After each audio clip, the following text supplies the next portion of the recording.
Okay, so it is lovely to be here.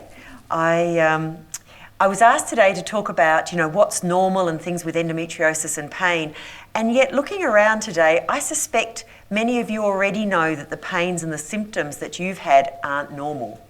When you've got endometriosis and pain, it's really easy to feel alone, like you're the only person, but not tonight, because tonight you are with people who all understand how difficult life has been, and probably how difficult life has been for you since you were very young, since you were a young teenager. So I'm hoping to show you some things that might improve your understanding of period pain, what endometriosis is, what it means, and why it's so difficult. Often women, when they're young, they think, is it normal or isn't it normal to have period pain? And often they've been told that their pains were normal, maybe their mother suffered the same, maybe they weren't taken seriously enough when they were actually suffering substantially. So the answer that I would give to isn't it normal to have some period pain is, to some degree, yes it is, to have some period pain. And we know from really good studies in Australia that over 90% of girls will have some period pain. But you're probably in a different league than some of those girls. And so 20% of girls describe that they have distressing pain with periods. This is 20% of Australian teens aged 16 to 18. And they describe distressing pain that keeps them home from school, that stops them doing things, that interferes with their lifestyle. And I think that word distressing often helps you determine whether a young person's pain is potentially normal or whether it's abnormal. And those girls, to have all that pain that interferes with their development of school and employment and education and quality and enjoyment of life, that's just not okay. It's been considered sort of okay, but it's not okay. It's not okay for them to be affected like that. The other thing that can be useful if you're wondering if somebody has a problem or they don't have a problem is that normal period pain really comes for a day or two with the beginning of a period, and it should be really easy to manage with either the pill or with an anti-inflammatory medication like naproxen. Now, once again, I suspect that many of you recognise that you were never like that yours never behaved as well as that. So, what is endometriosis? And it's one word that we're all getting the hang of, but it means so many different things to so many different people. So to go back a little bit, many of you when you were at school learnt about a picture of the pelvis that's like this one. And so this is a drawing of the uterus, and the lining of the uterus, the bit that grows each month and then bleeds away with a period, is called the endometrium. It's just a medical name. And the muscle wall of the uterus is called the myometrium because myo means muscle.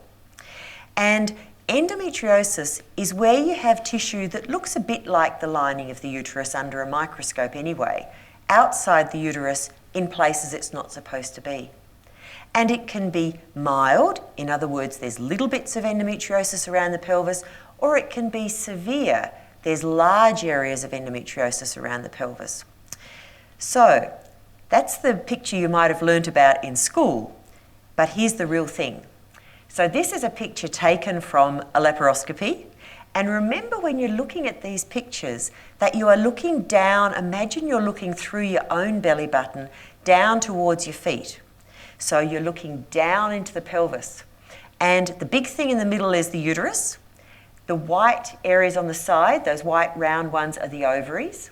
And if you have a look in the one on the right side, there's some little clear areas. They're little follicles that are normal to grow in a uterus because it's an active organ that ovulates and is active hormonally.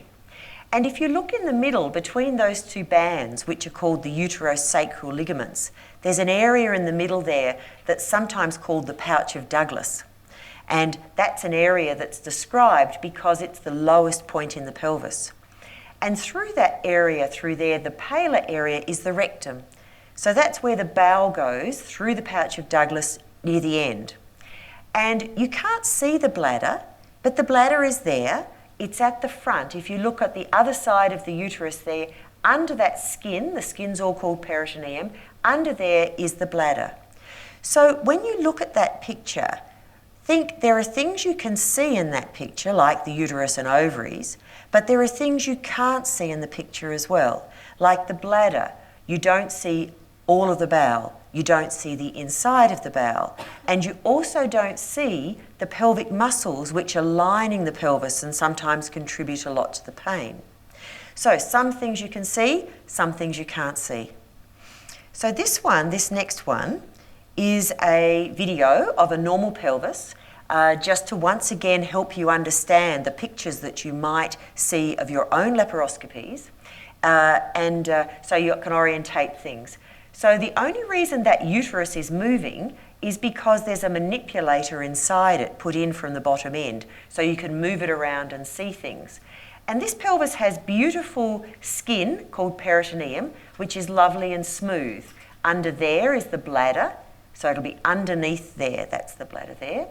And at the back, we've got the bowel, the white area with the blood vessels that's at the back there, those little blood vessels there. And then you can see that we've got a large blood vessel there that's going out to the leg that's pulsing. We've got the fallopian tube. See how gentle and lovely those tissues are, not stuck to anything. Beautiful ovary, gorgeous, absolutely beautiful and pearl white, lovely, young. Mine don't look like that. The beautiful, and we've got the wriggling ureter, that tube going down from the side there that goes along that side wall there. And that's that pouch of Douglas with the rectum going through it, uterosacral ligament, and those pulsing blood vessels down there. That's the rectum, which if you look, will wriggle in a minute. So this is all healthy tissue.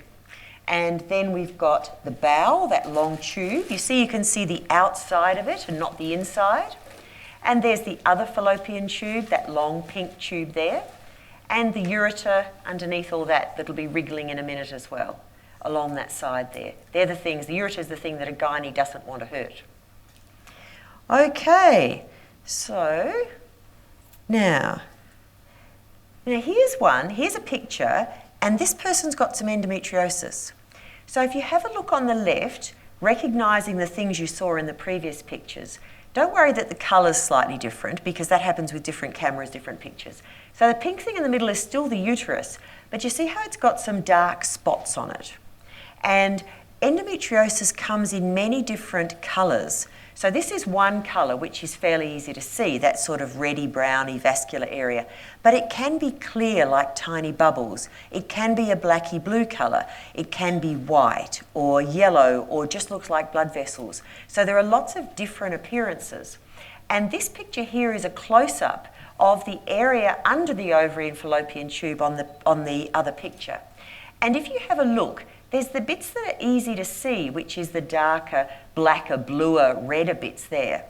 But actually, a really strange research project many years ago that did a laparoscopy on women when they were awake and sedated, which is from a long time ago, worked out that actually the clear and pale and little vascular lesions were more painful than the dark ones.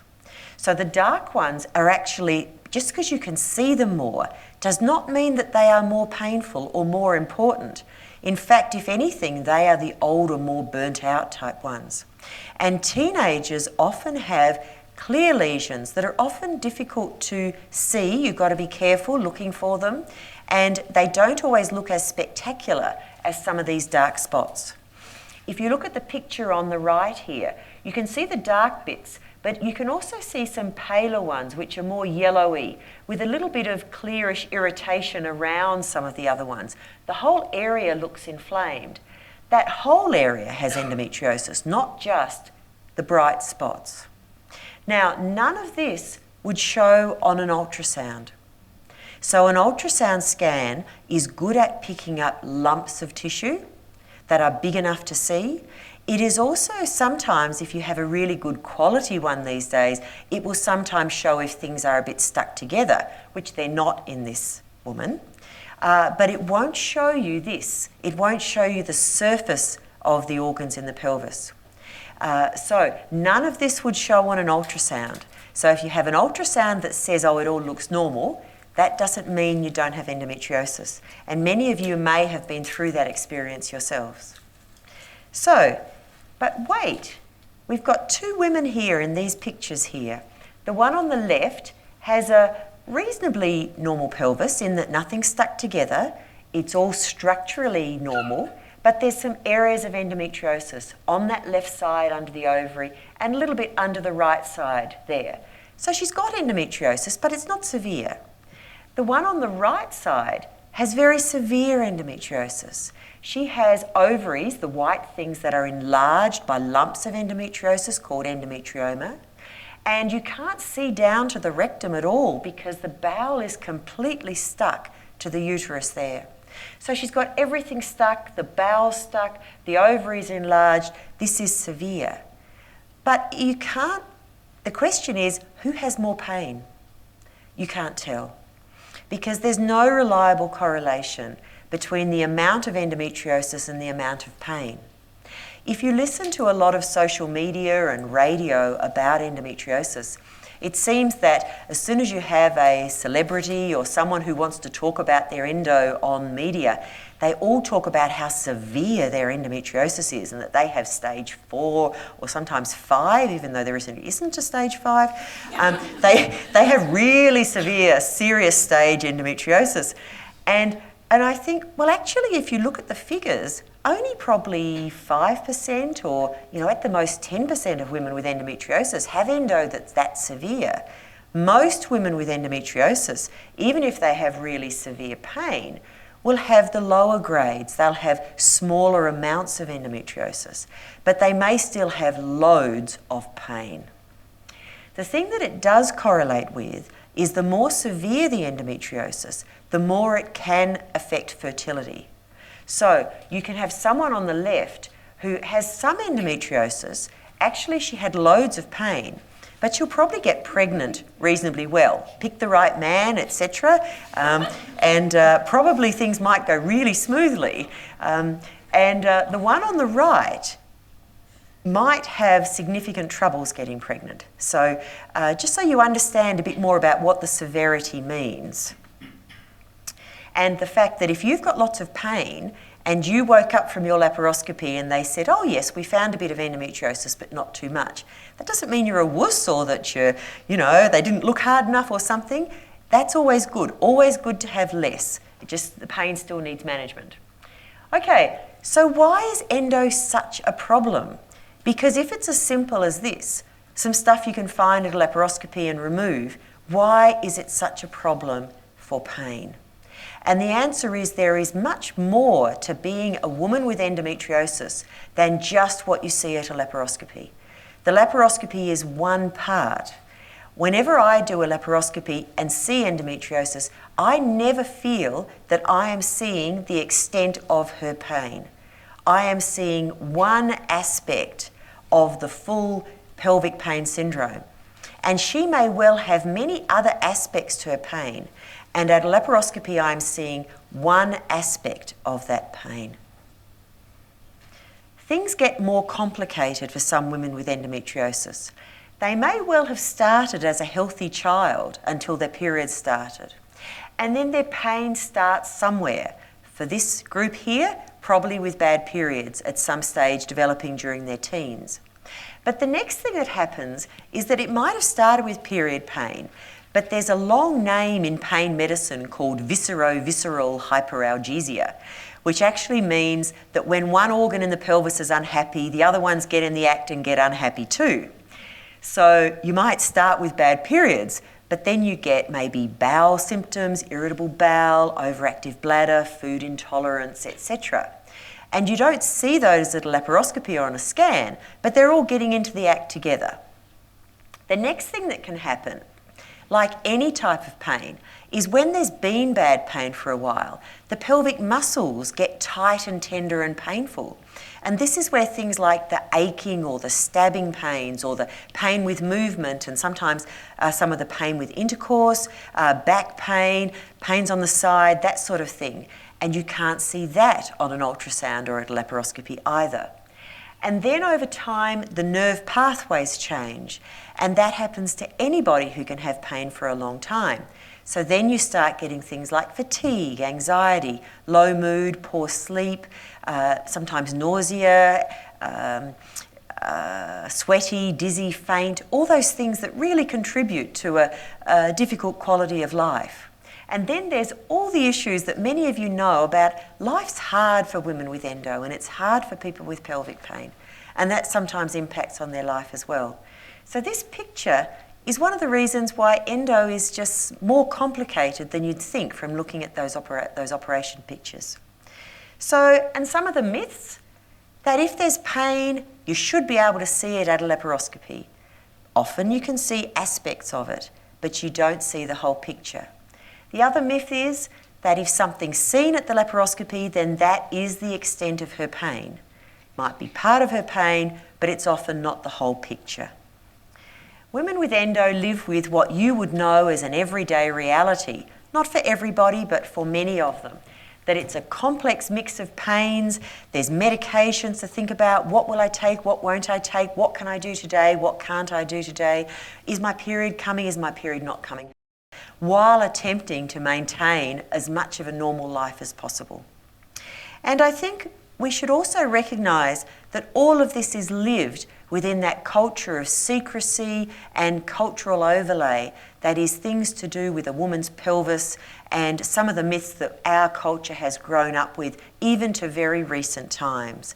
Things like that unexplained symptoms, if the ultrasound and that is normal, are somehow not real. Unexplained symptoms are sometimes perceived to be, purely due to distressing events. Distressing events do happen for some people and they're certainly not helpful, but they're not usually the whole picture. And that women's problems make them unreliable. So women live within this difficult environment. A few resources for you to try and help make your lives easier. You may have seen this already, but there's a free downloadable booklet that you can use on the Pelvic Pain Foundation website and send to any of your friends, which is an introduction to some of the issues of pelvic pain.